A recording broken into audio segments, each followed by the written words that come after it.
Good morning class. देखिए पिछले video में हम लोगों ने साखियाँ चैप्टर के दोहे पढ़े, कबीरदास जी के द्वारा लिखित थे। आज हम लोग पढ़ेंगे क्या, शब्द। ठीक है, आज हिंदी का दूसरी पोएम है शब्द, जिसे हम लोग पढ़ने जा रहे हैं। तो आइए पढ़ते हैं। साखियाँ के माध्यम से तो हम लोगों ने समझ लिया कि क्या बताया है कबीरदास जी ने। तो आज हम लोग समझते हैं शब्द के माध्यम से कबीरदास जी ने हमें क्या बताने का प्रयास किया है। चलिए, बहुत ही अच्छा ज्ञान मिल रहा है हमें इस पोएम से। तो क्या ज्ञान मिलता है, आइए देखते हैं। कबीरदास जी ने कहा कि ईश्वर को लोग कहाँ कहाँ ढूंढते हैं, लेकिन ईश्वर कहाँ है ये हमें नहीं पता है, ये हमारी अज्ञानता है। देखिए क्या कहते हैं कि मुँह को कहाँ ढूंढे बंदे, मैं तो तेरे पास में हूँ। ईश्वर कहता है बंदे मनुष्य से, ऐ मनुष्य ऐ बंदे तो मुझे कहाँ ढूंढता है, मैं तो तेरे पास में हूँ। तो मुझे कहाँ कहाँ नहीं ढूंढता है, मंदिर में जाता, मस्जिद में जाता, कहाँ कहाँ नहीं ढूंढता, लेकिन मैं तो तेरे पास में। वो कैसे, देखिए, ना मैं देवल ना मैं मस्जिद, ना काबे कैलाश में, ना मैं देवालय में हूँ, ना मैं मस्जिद में हूँ, ना मैं काबा में हूँ, ना मैं कैलाश में हूँ काशी विश्वनाथ में, ना मैं किसी देवालय में मंदिर में हूँ, ना मैं किसी मस्जिद में हूँ, ना मैं काबा में हूँ, ना मैं कैलाश में हूँ। फिर कहाँ आगे क्या बताया, ना तो दोनों क्रिया कर्म में, ना मैं किसी क्रिया कर्म में हूँ। चाहे जितनी पूजन पाठ कर लीजिए, आप मुझे प्राप्त नहीं कर सकते। ना ही योग वैराग में, ना ही आप सब कुछ छोड़ दीजिए, वैराग्य धारण कर लीजिए, संत बन जाइए, तो भी मैं आपको नहीं मिलूँगा। कहाँ, खोजी हुए तो तुरते मिले। अगर आप सच्चे साधक हैं मेरे, मुझे खोज सकते हैं, तो मैं आपको तुरंत मिल जाऊँगा। कहाँ, पल भर की तलाश में, एक पल की तलाश में मैं आपको मिल सकता हूँ। कहें कबीर सुनो भाई साधु, कबीरदास जी ने कहा कि कहें कबीर सुनो भाई साधु, है मानो सुनो, क्या, सब श्वासों की सांस में मैं तो तेरी आत्मा में निवास कर रहा हूँ। ये जो आत्मा है वो मैं हूँ, तुम्हारी जो सांसें चल रही हैं वो मेरे द्वारा चल रही हैं। तो कहाँ ढूंढ रहा है मुझे, मैं तो तेरे पास में हूँ। कहा है ना, मुँह को कहाँ ढूंढे हैं बंदे, मैं तो तेरे पास में हूँ। तो ये मेरी आवाज़, ये मेरी सांसें, ये मेरा जीवन, सब कुछ क्या है, ईश्वर है। ठीक है, तो ईश्वर तो हमारे पास है, हम और कहीं। कहने का तात्पर्य है कि हमें किसी की आत्मा को कष्ट नहीं देना चाहिए, वही मेरी सच्ची भक्ति है। आगे देखिए, संतों भई आई ज्ञान की आंधी रे, कहते हैं संतों को ज्ञान प्राप्त हो जाता है, ज्ञान रूपी आंधी आई हुई है। तो कैसे, भ्रम की टाटी सबे उड़ानी, माया रहे न बांधी। और जब ज्ञान की प्राप्ति हो जाती है तो भ्रम रूपी जो जितने मकान, महल, धन दौलत, ये सारा भ्रम हमारे दिमाग से उतर जाता है। माया रहे न बांधी, माया हमारे बस में बांधी नहीं रह जाती, धन दौलत मेरे बस में नहीं रह जाता है। जब मुझे सच्चे ज्ञान की प्राप्ति हो जाती है, मुझे इन सब चीज़ों से लोभ नहीं रह जाता है। क्या, हित चित्त की दै थोनी गिरानी, हित और चित्त, हित मतलब स्वार्थ, चित्त मतलब मन। अगर हमारा मन स्वार्थ में लग गया तो मोह बलेंडा टूटा, मोह भी टूट जाएगा। अगर हम अपने मन से हित और चित्त हटा देंगे, किसी के लिए स्वार्थ की भावना हटा देंगे, तो मोह रूपी जो भ्रम है वो खत्म हो जाएगा। कब, जब मुझे ज्ञान की प्राप्ति हो जाएगी। तृष्णा छानी पारी घर, ऊपर को बुद्धि का भांडा टूटा।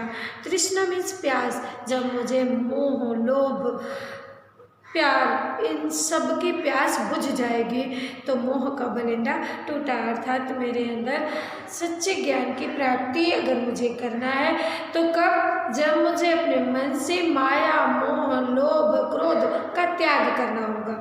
जब मैं इसका त्याग कर दूंगी तो मुझे सच्चे ज्ञान की प्राप्ति हो जाएगी। जोग जुगत कर संतो बांधे, निर्जो चुहै न पानी। जिस प्रकार छप्पर को बड़े जुगत से थूनी दे करके छाया जाता है, सपोर्ट करके एक छप्पर का निर्माण किया जाता है, उसी प्रकार ज्ञान रूपी छत्र छाया का निर्माण कबीरदास जी कर रहे हैं। कैसे, चारों कोने में जब हम थूनी लगाते हैं, पिलर देते हैं लकड़ी का और उसके ऊपर छत्र छाते हैं, ठीक है, यहाँ उपदेश दिया है इन्होंने, उससे उपमा किया है, तब जाके छत्र छा जाता है, ठीक है। और वो छत्र कैसे छाता है कि चार तरफ से सपोर्ट, लोभ क्रोध मोह और भूख लालसा, ठीक है, ये चार संबल है हमारे जीवन के। जब हम इनको लगाते हैं तो छत्र बन जाता है, एक परिवार बन जाता है, एक रहने का जरिया बन जाता है कि हमें इसके लिए रहना है। लोभ किससे होगा? दौलत से। मोह किससे होगा? परिवार से। क्रोध किससे होगा? दुश्मनों से, ठीक है। तो इस तरह से लोभ और क्रोध और मोह, ये जो हमारी इंद्रियां हमें परेशान करते हैं, और भूख, ये चार जो है हमारी इंद्रियां, ये मुझे तृष्णा के चक्कर में फंसाए रहती हैं। तो यही बात कबीरदास जी ने कहा कि तृष्णा छान पर घर ऊपर को बुद्धि का बांडा फूटा। और हमें सबसे एक छानी, एक छप्पर का निर्माण करते हैं, जोग जुगुत कर संतो बांधे निर्चो छुए न पानी। संत लोगों ने ये जोग जुगुत करके छप्पर बना दिया है ताकि नीचे पानी ना गिरे, अर्थात ज्ञान की प्राप्ति लोगों को तभी नहीं होती है जब लोगों के अंदर लोभ क्रोध और भूख मोह रहता है। तो कूड़ कपट काया का निकसा, कैसे? तब जब ज्ञान की प्राप्ति होती है तो मन के अंदर से कपट शरीर से निकलता है, और कूट कपट काया का निकसा, काया में से शरीर, निकसा में से निकलना, कूट कपट छल कपट। हरि की गति जब जागी और जब प्रभु से सच्चा प्रेम हुआ, ठीक है, जब हमें अपने आप से सच्चा प्रेम हुआ, लोगों से सच्चा प्रेम हुआ, तो आंधी पीछे जो जल फूटा, प्रेम हरिगन झंझा भीना। जैसे आंधी आती है तो अपने साथ में जितना भी कूड़ा करकट होता है सब डाले जाती है, और बचता बाद में क्या है? जो बड़ी भारी चीज़ें होती हैं वो बचती हैं, हल्की चीज़ें सब उड़ जाती हैं। वैसे ही जब मनुष्य को ज्ञान की प्राप्ति होती है तो अज्ञानता आंधी रूपी बन करके सारे अज्ञान को उड़ा ले जाती है, ठीक है, और ज्ञान बच जाता है। तो तब क्या होता है? आंधी पीछे जो जल फूटा, उसके बाद वर्षात होती है। जब इंसान को ज्ञान प्राप्ति होती है तो आंखों से अश्रुधारा बहती है, वैसे ही आंधी के बाद भी पानी बरसता है, ठीक है। प्रेम हरि जानी, और तब प्रेम हरि से प्रेम करना मनुष्य सीखता है, अर्थात सच्चे ज्ञान की प्राप्ति तब उसको होती। कहें कबीर भान के प्रगटे उदित भया तब खेना। कबीरदास जी कहते हैं भान में से सूर्य, उसके बाद सूर्य प्रकट होता है। जब आंधी आ गई, पानी बरस गया, सूर्य रूपी ज्ञान की प्राप्ति मनुष्य को हो जाती है, तब उठेना, तब मनुष्य कहलाता है।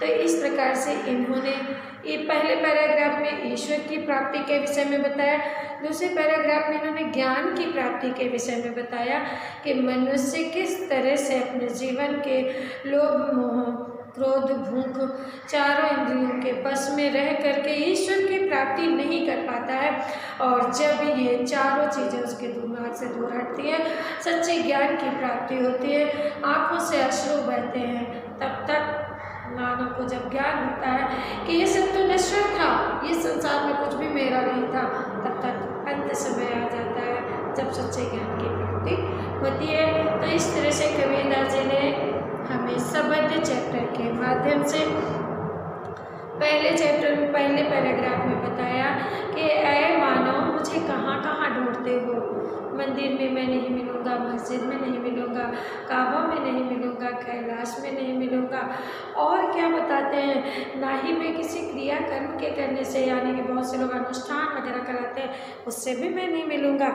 मैं ना ही वैराग्य में मिलूँगा, ना किसी योग करने से मिलूँगा, मैं मिलूँगा किससे?